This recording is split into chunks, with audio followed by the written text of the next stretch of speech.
الجنيه المصري يرتفع أمام الدولار الأمريكي لليوم الخامس على التوالي ليسجل 47 جنيه وخمسين قرش للشراء في البنك المركزي المصري. صباح الفل عليكم. النهاردة نجيب لكم أحدث تحديث لأسعار الدولار وباقي العملات الأجنبية مقابل الجنيه المصري، علشان تكون دايما على اطلاع بأحدث الأرقام من قلب السوق والبنوك المصرية.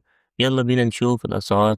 التعاملات الصباحية. أسعار الدولار كالآتي: سجل الدولار الأمريكي في البنك المركزي المصري 47 جنيه و50 قرش للشراء، بيع 47 جنيه و60 قرش. سجل اليورو شراء 55 جنيه و13 قرش، بيع 55 جنيه و47 قرش. سجل الجنيه الاسترليني شراء 63 جنيه و49 قرش، بيع 63 جنيه و86 قرش. سجل الدينار الكويتي شراء 154 جنيه و32 قرش، بيع 155 جنيه و62 قرش. سجل الريال السعودي 12 جنيه و62 قرش للشراء، بيع 12 جنيه و69 قرش. بينما سجل الدرهم الإماراتي 12 جنيه و92 قرش للشراء، 12 جنيه و95 قرش للبيع. وأخيرا الريال القطري. سجل الريال القطري 12 جنيه و5 قروش للشراء، 13 جنيه و5 قروش للبيع.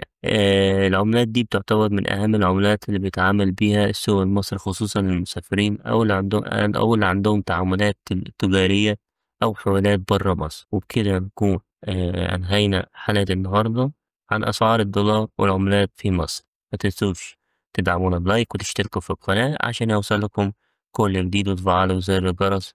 سلام.